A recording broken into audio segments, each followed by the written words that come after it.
আসসালামু আলাইকুম রহমতুল্লাহ। গতকালকে প্রচুর পরিমাণে পরিশ্রম করে এই জমিটাতে শাক বোনা হয়েছিল, কিন্তু এটা মানে এমন অবস্থা হয়ে গেছে, মরার উপরে খরা এমন অবস্থা হয়ে গেছে।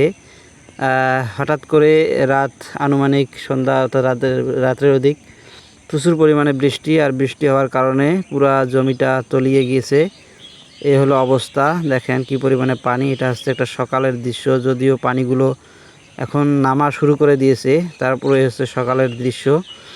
পুরা জমিটাতে পানিতে তলিয়ে গিয়েছে। এই যে দেখেন পেঁয়াজের জমিটা, এটাও তলিয়ে গেছে। পেঁয়াজের যে বেডটা, পেঁয়াজের অনেক সুন্দর গ্রোথ ছিল, কিন্তু বেডটাতে তলিয়ে গিয়েছে। এখন আল্লাহ ভরসা, বাঁচবে কি মরবে সেটা জানা নাই। তবে এটা হচ্ছে এখন বিকালকার অবস্থা, পরিবেশ। সকালে যে পরিমাণে পানি ছিল, অবশ্য 9টা-10টার মধ্যে পানিগুলো সব বেরিয়ে গেছে এবং কিছু পানি সরানো হয়েছে। বর্তমানে এখন আশা করা যায় জমিটা পুরোপুরি শুকনো আছে। মানে কিছু বীজ দেখা যাচ্ছে অলরেডি গজাইতেছে। এই যে কিছু বীজ গজাইতেছে। খুব বেশি একটা মনে হয় নষ্ট হবে না, যেহেতু গতকালকে বীজ ছিটানোর পরেই বৃষ্টি আসছে। যদি গজানোর পরে বৃষ্টি আসতো তাহলে হয়তো অনেকগুলো নষ্ট হয়ে যাইতো। পাট শাকগুলো তোলার উপযোগী হয়ে গেছে, কিন্তু সময়ের অভাবে তুলতে পারতেছি না। এদিকে পেঁয়াজের জমিটা, পেঁয়াজের যে বেডটা আছে সে বেডটা এই যে অবস্থা।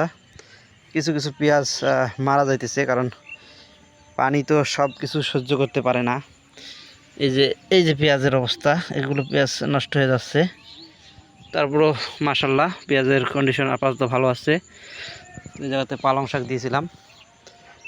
পালং শাকে মানে তবে ঘাসের পরিমাণটা এখন বৃদ্ধি হবে বেশি। যদিও একটু ঘাস কমতো, কিন্তু এখন আর ঘাসটা কমবে না।